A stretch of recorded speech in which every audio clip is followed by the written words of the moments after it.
G'day groovers, rockers and in between. This is Vinyl Vibes. I'm your host, Jack Hodgins. Today we're talking with Australia's biggest music star of the 1960s, Normie Rowe. Stardom for Norm began in 1965 with the release of his first single, It Ain't Necessarily So. From 1965 to 1968, Norm would have 2 number 1 hits and 6 other top 10 hits in Australia, including Shakin All Over and Que Sera Sera. He would be drafted in 1968 to serve in the Vietnam War, which would unfortunately end a lot of this big charting success he found in the mid-60s. Norm made the time to talk to me via phone about his time in music, his experiences in Vietnam, and his music work today. G'day Norm, and welcome to Vinyl Vibes. Well, thanks very much.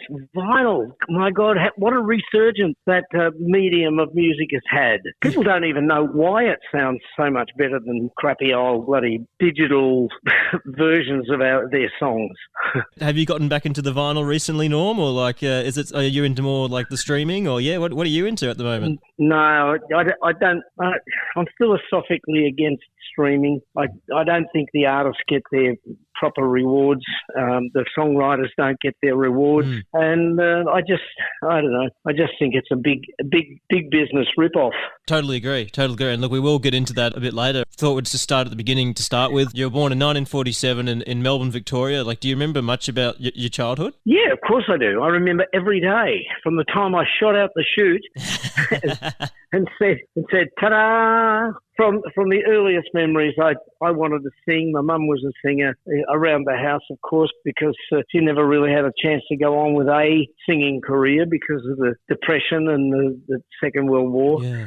And, she did her best with us. I wanted to learn the guitar, so she made sure that she had some money at the end of the week to pay for my guitar lessons. And I used to get the tram in from Northcote into the city when I was about 10, carrying my big guitar. And, it was...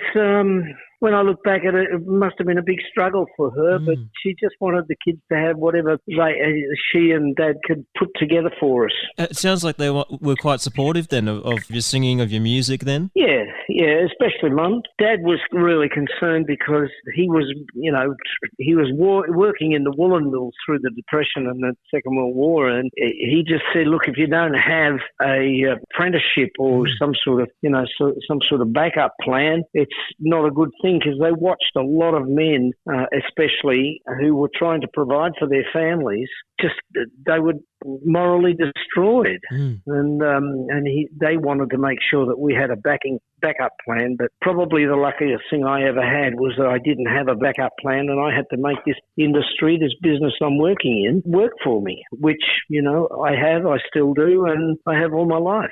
The music happening at the time, I think you were into Joye growing up and Ray Charles. Was that kind of the music you were listening to? Well, yeah. I mean, to be honest, I started listening to music way before then.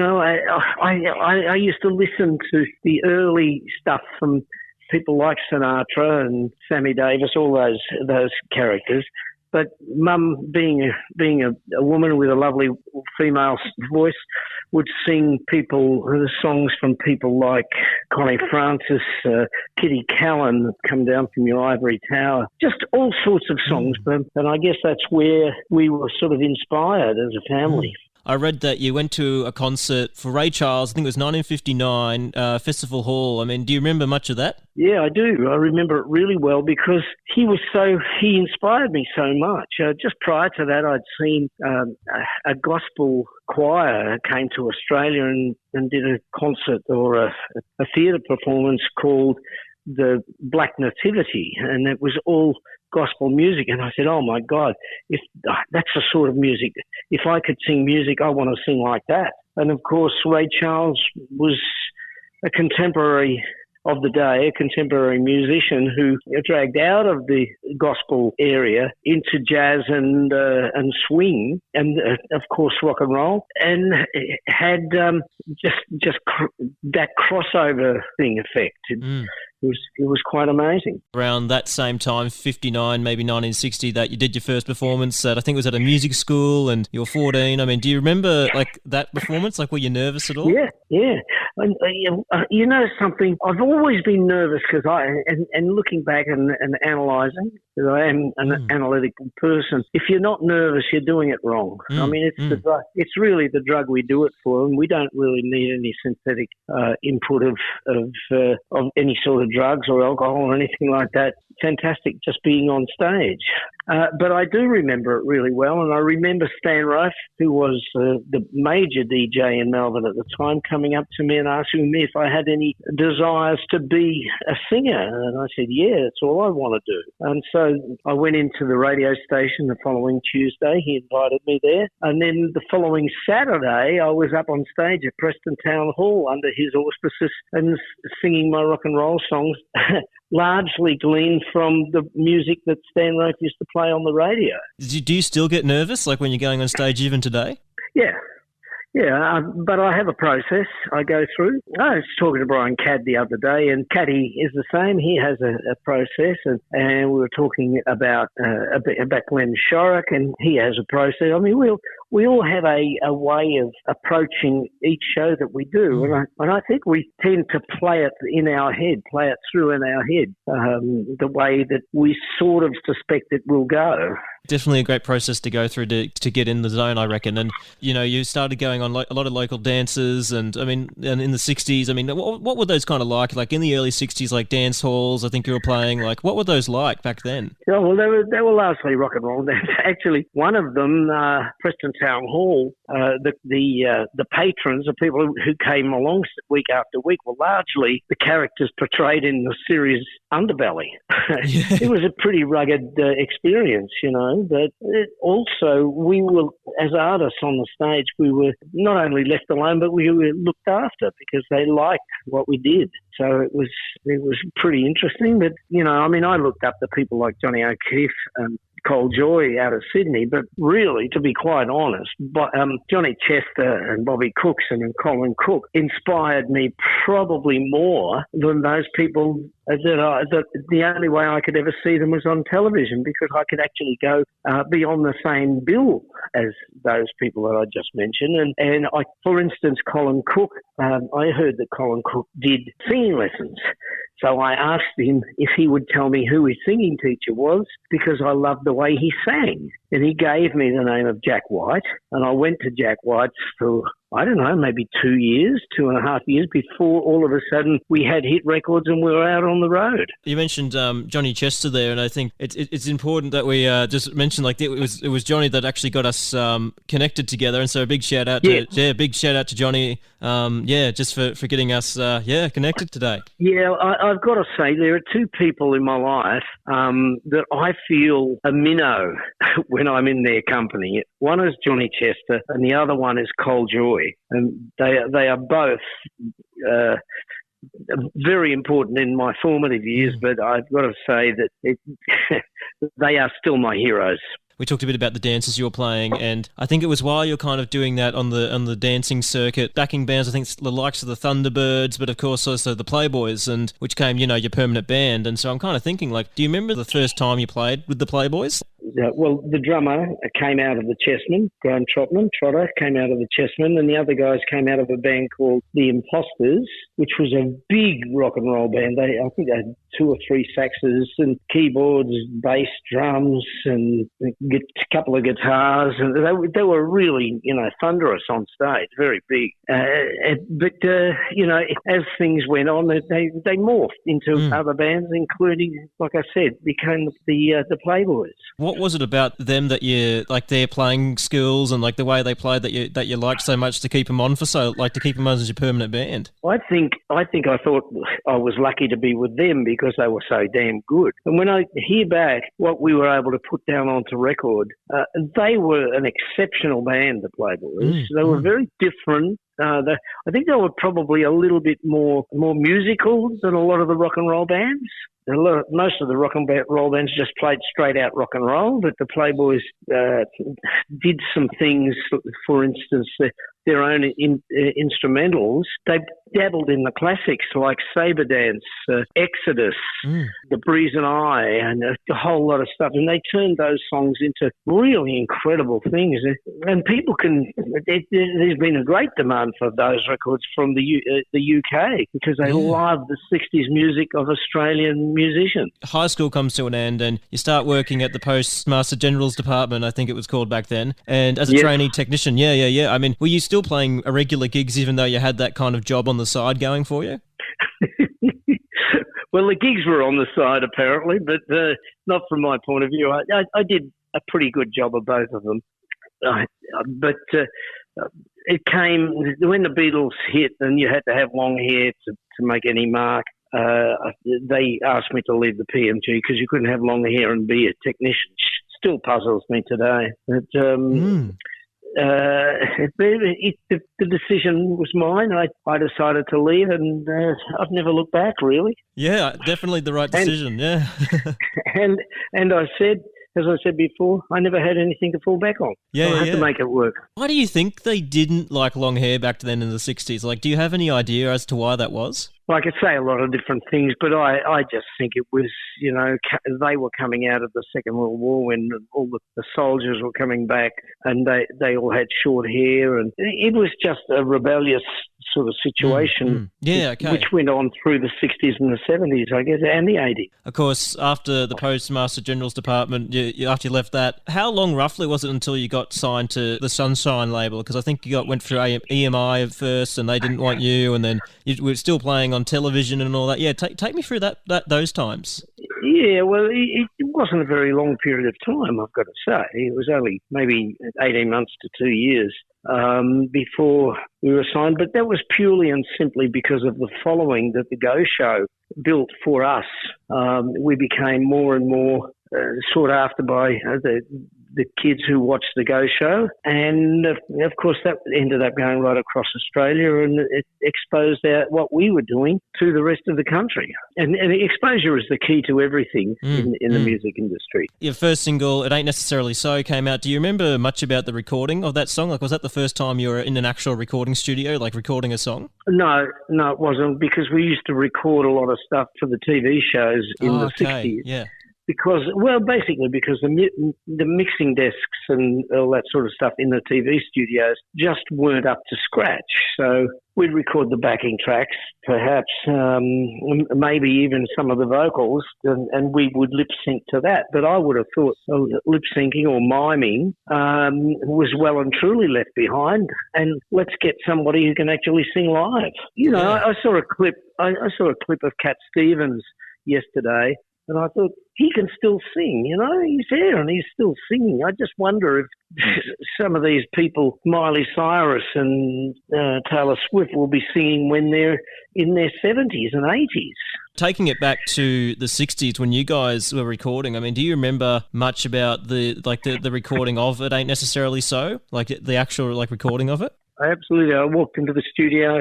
Bill Armstrong was the engineer. It was his studio. We'd done the rehearsal for the song, and we'd already played it on stage a number of times. There were for sound deadening in the place, which is now, by the way, the Mimo Music Hall in St Kilda, the very place we recorded it. And we walked in, and they had all these egg cartons stuck to the wall to deaden the sound. And I still say, you listen to It Ain't Necessarily So, not just because it's one of my records, because there are other songs that were recorded there. For instance, I Belong With You, Bobby and Laurie, fantastic record, but they had this sound which sustains today as a good example of how good music can be. And of course, back then, I mean, we're talking, I think 64, 65, we're talking about 4-track tape here. I mean, did you guys do that song? You guys would have done that song live and then added... We didn't have 4-track machines. Oh, yeah, tell me, yeah. I recorded the first album on a 4-track machine in first half of 66. an album called So Much Love, and it was the first stereo album put out in Australia. So prior to that, another couple of years before that, we were recording on single track machines and bouncing them. You record 4 channels and onto one tape, and then you'd play that tape onto one channel, and then do your overdubs on the other channel, and let it record on another single track tape. So, I think people like Bill Armstrong, who was a genius at being able to do that, and Pat Alton, who understood it implicitly, who knew that if we go into the studio underprepared, you can't fix a thing like that in the mix, as I say. Oh, don't worry, we'll fix it in the mix.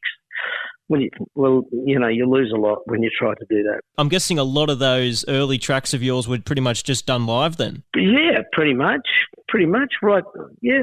And even the last album that I recorded, we just looked at it and said, let's go back and record the way we used to record. First single, top 10 hit, number 5. That must have been such a great, off the bat, to have such a big hit. Well, I can remember Bobby and Laurie's manager, Ron Blackmore, he came up to me, and their first single, which was called I Belong With You, had gone to number 3 in Sydney. And Ron said to me, he showed me the chart, and he said, you see, that's when you make it big in the recording game. And I said, oh yeah, okay, because it's not a competition as far as I'm concerned. So when Ain't Necessarily So went to number 1 in Sydney, I took the chart up to him and I said, so if number 3 is what you make it, what am I now? Like I said, it was never a competition. I mean, we were knocked out that the radio stations were playing it. But the interesting thing was that 2SM, which was owned by the Catholic Church at the time, 2 Santa Maria, they banned It Ain't Necessarily So because the lyrics go, the things that you're liable to read in the Bible ain't necessarily so. And so, but instead of banning it and expecting it to go away, they banned it. And of course, the kids, and there are very few teenage kids who that don't have some sort of a rebellious bone in their body. They just turned around and bought it en masse. And of course, that's why it went crazy all over Australia. And then, of course, we followed it up with I Who Have Nothing and a lot of television, of course, tours. Our second album included Que Sera and Shakin All Over. Yeah. And those 2 songs went out on a back-to-back on a vinyl record. And in Melbourne, it went to number 1 for 17 weeks in a row. The librarian of 3UZ, Fred Tolley, said, this isn't as good as your last record. We're not going to be playing it. And it was sitting there on the top of their charts for about 5 weeks, and they relented and said, I suppose we better play it now.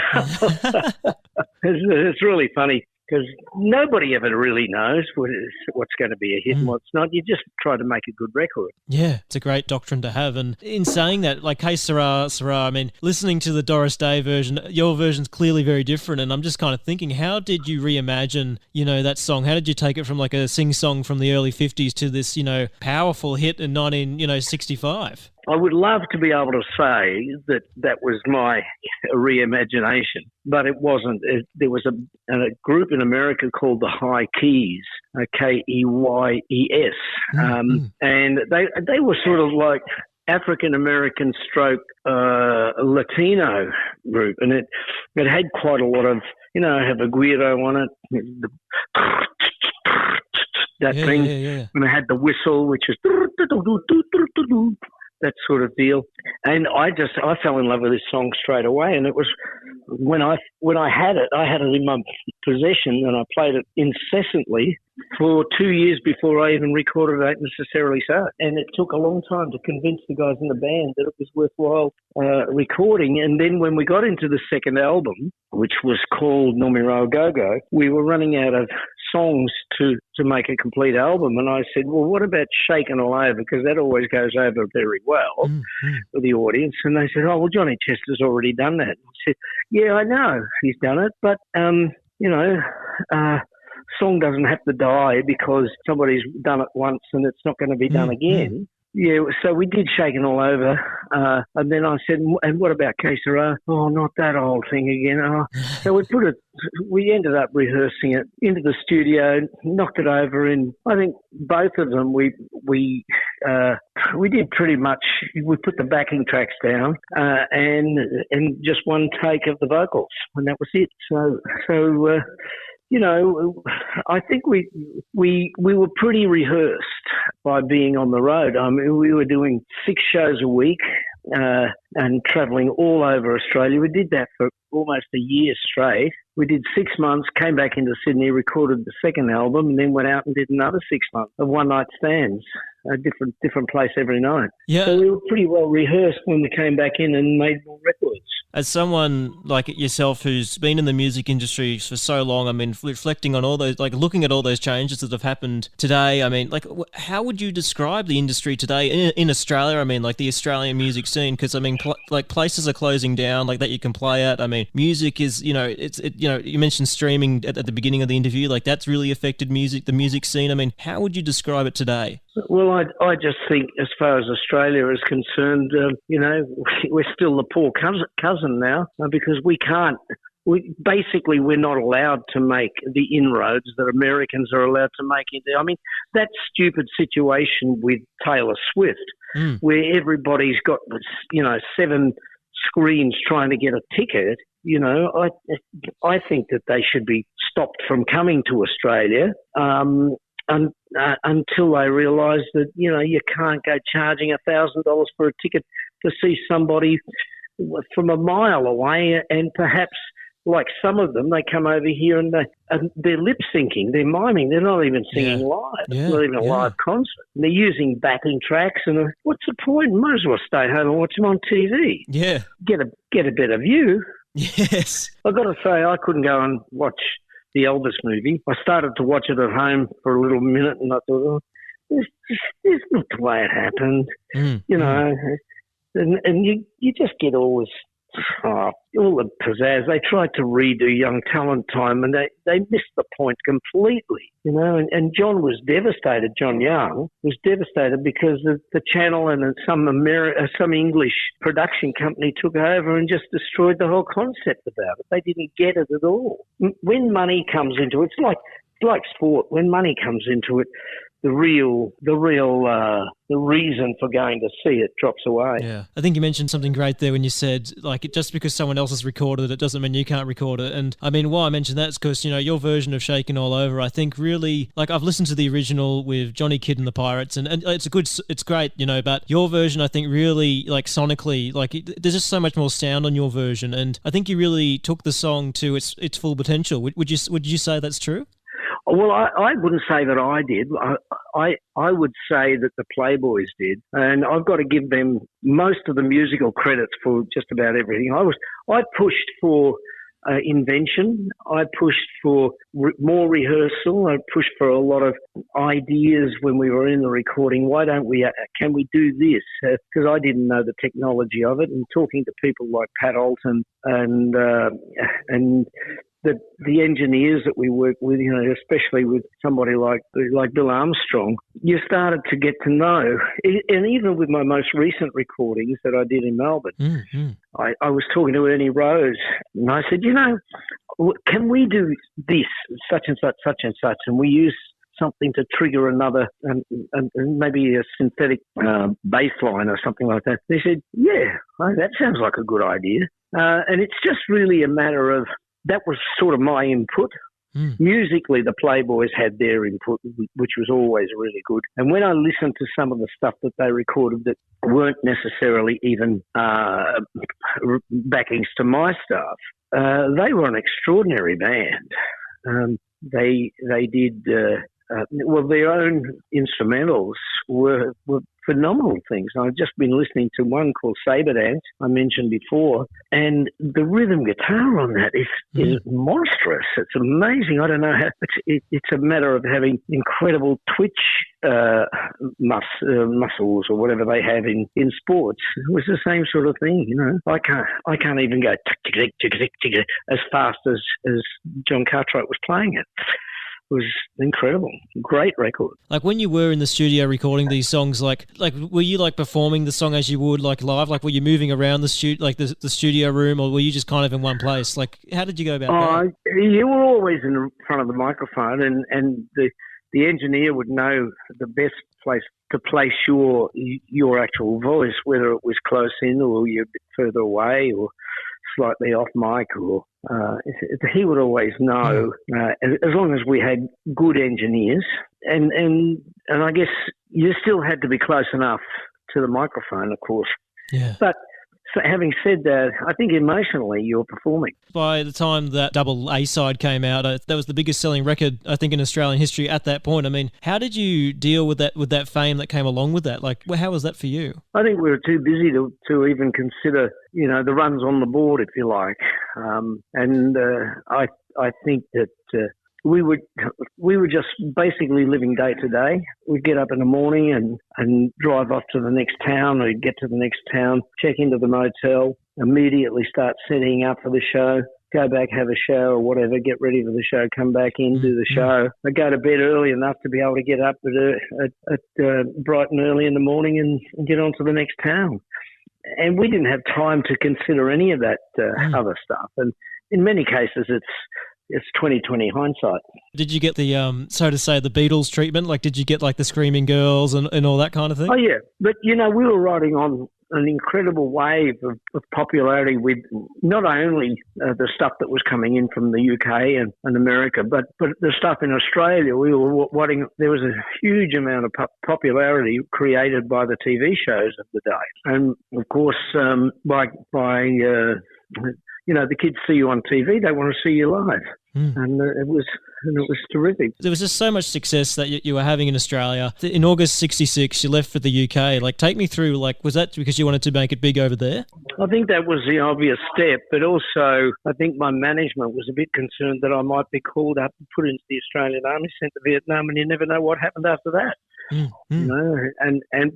as far as I was concerned, I was there basically to do what I was doing in Australia, hoping that we'd get some sort of success. And we were achieving quite a lot when we came back 11 months later to do a tour. And I was called up the day I had to put my papers in the day I arrived back. And I was called up while I was in the middle of that tour in Western Australia, actually. While you're in the UK, you performed with session musicians such as Jimmy Page and John Paul Jones. Do you remember any of those? Like, do you have any memories of them?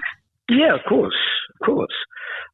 It was really funny because Jimmy Page would arrive with a very nicely coiffured haircut in a three-piece suit. He'd have his amplifier, which would have been a Fender, small Fender amp. He'd have his guitar and a briefcase. And John Paul Jones was, he walked in with his bass. The drummer, by the way, on the show, on the recordings, was Clem Catini. If people like to Google Clem Catini, Cattini, they'll find that he played drums on 42 British #1 hit records. What you probably won't find was he was actually the first choice for Led Zeppelin, and he said that he'd rather stay in England and continue as a professional recording musician. Yeah, right. And he played on records. He played on things like It's Not Unusual and Delilah and all that sort of thing for Tom Jones. He played on most of Dusty Springfield's records and the Walker Brothers. An incredible body of work. We also had the strings from the London Philharmonic. We had the horns, the brass section from the Ted Heath Big Band. The vocal groups we had that all came together, and there might have been 10 or 12 people in the vocal groups, but they came out of the Breakaways and the Ivy League.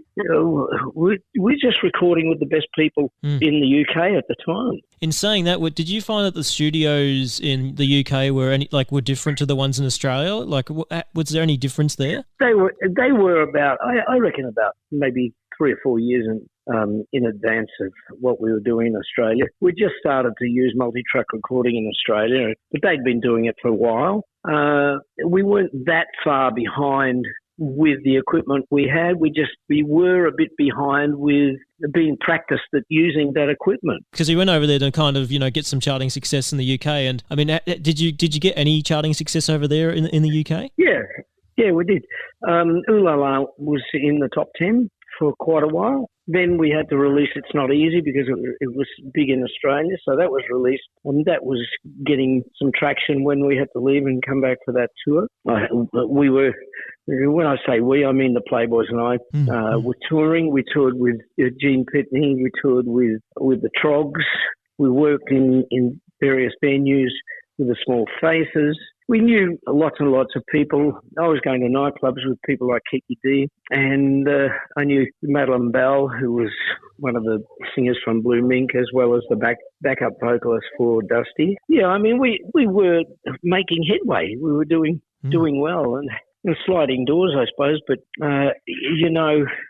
I think had we had the time to continue what we were doing, we'd eventually broken through. You mentioned the Trogs there, and I wanted to bring them up. We recently had the original bass player on the show, so I was just kind of thinking, do you have any memories of the Trogs or of Pete Staples, the bass player? Oh, look, of course, of the Trogs, especially with Reg Presley, who was the lead singer. The lead singers had affinity. The bass players had affinity with each other. The guitarists had affinities with each other.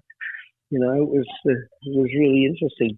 During that tour, we had a Sunday off, so we went down to see Jimi Hendrix play at the Shaftesbury Theatre, and the guys from the Trogs were sitting behind us, and Jimmy did his version of Wild Thing.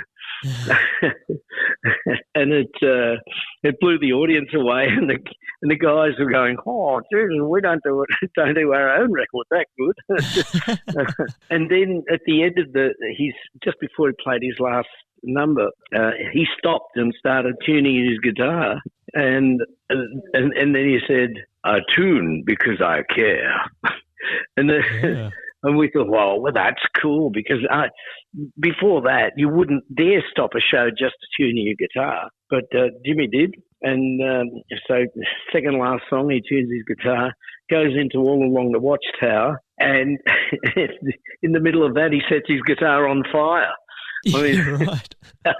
I tune because I want to light my guitar on fire.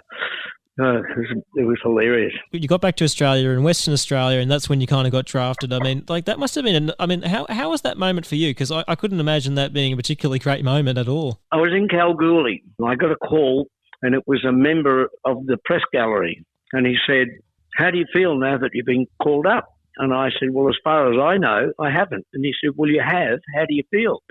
So I just hung up. I thought, how does this guy know that? I rang my parents, no letter. About 4 days later, I was in Bunbury, and they phoned me at the radio station and said, "We got the letter. You've been called up." And from that moment on, I had no trust in the public service, because that was a private thing. That should have been kept private between me and the government. Yep. I have no trust in the press, and I certainly have no trust in politicians whose main stock in trade is hypocrisy. In saying that too, I think, because, Harold Holt was Prime Minister at the time. And I heard, he had some kind of thing in getting you drafted. Of course, you played him later in a television show. What was that like for you, playing, the character of Harold Holt as, someone that kind of had such a major role in getting you drafted? And of course, going to Vietnam was a massive thing for you. So, what was that like for you, playing the character of Harold Holt? Well, it was clearly irony. But then again, I was the only Harold Holt to use the towel after the swim. Yes. I know that when you did come home from your service, you did have PTSD, and you've spoken about it so many times that I can tell that it's very important that you share those experiences. And why do you think it's important that we talk about kind of things like PTSD? PTSD, mental illness. When I was spending my time in the psych ward at the local hospital, nobody brought flowers to any of the patients. If they broke a leg, the place would be full of flowers. Yeah. Somebody at the time close to me looked at me and said, "Why are you in a place like this?" Yeah. And that's the sort of general attitude there was to mental illness. If I can speak out, if more people speak out about their experiences, then there's a good chance that somebody will pick up on it. And it's happened, and it's been passed on to me directly by a couple of people they just said, if I hadn't heard what you had to say and not gone to seek help, I would have been dead by now. Yeah. So, it just goes to show that information and help, if you can just ask for it, you don't have to live that life that you're living. Your most recent album, Missing in Action, that depicts, 14 tracks depicts your journey as a Vietnam veteran. I could imagine that making that album would have been like a pretty meaningful thing for you, given how, what you went through in the war and, yeah. Yeah, well, it was, I suppose it was an element of catharsis. And then writing my book was another one, Normie, the Normie Rowe story, which a large slice of that was dedicated to my personal experience through the time that I was really affected by PTSD. I'm pretty good now. Every now and then I get an anxiety attack, or I get it, but I know what it is. Yeah. I know that I can look out and find the answer. I think it's your latest single, Compulsory Hero, and I mean, that's such a perfect song for you to have sung. Of course, originally done by 1927 and 89, I believe. This song was just perfect for you. Yeah, and that's why I say, once a song has been recorded, doesn't mean to say it should be the last time it was recorded. There might be somebody who can interpret it in their own personal way, in a slightly different way. And interpretation is different from covering a song. If you're covering a song, it means you're copying it. And interpretation is you get the song, strip it back to the bare bones, and add what the song needs from your point of view. What gigs that you've got coming up? I know you've got a few coming up. I mean, do you want to share a little bit about that? At the moment, I'm doing shows with Denise Drysdale, which is a lot of fun, huge amount of fun. My band in Melbourne is still, it's funny, one of the members was overheard saying, it's not like being in a band, it's like being in a family. And that was one of the greatest compliments I've ever heard for myself. And I like that because one day I was sitting there with them and I was thinking, we don't go out and do a whole bunch of songs. It's sort of like a musical play, and each member on the stage just has their own character, and that's the way it sort of works, and it's very, very entertaining, and everybody seems to enjoy it very much. We'll be playing largely in the last couple of years. We're just playing to sell out crowds. I'm in Melbourne in a couple of weeks' time, and we're going into Sydney before that for a couple of weeks with Denise, and then I come into Melbourne just for 2 shows. The second one will be at Hamer Hall, which we believe is on the way to being sold out already. That's in September, 18th of September, and we're just going along. I suppose, being 76, some people say, how much longer can these people go on? But I love it. I enjoy it, and I'm fit enough to be doing it, so good. Look, I just want to thank you for your time today, Norm, and just a big thank you, yeah. Well, thank you for sharing your time with me. That was Australia's biggest music star of the 60s, Normie Rowe. To check out upcoming tours, music, or any Norm-related content, you can head to normierowe.com. If you like what you heard today, Norm also has a book out which you can get through his website. It's called Normie, the Normie Rowe Story. Remember to share this episode with other music fans. And if you really enjoyed this edition, we'd love it if you let us know. Thank you for tuning in to this edition of Vinyl Vibes. And to all you music lovers out there, stay groovy.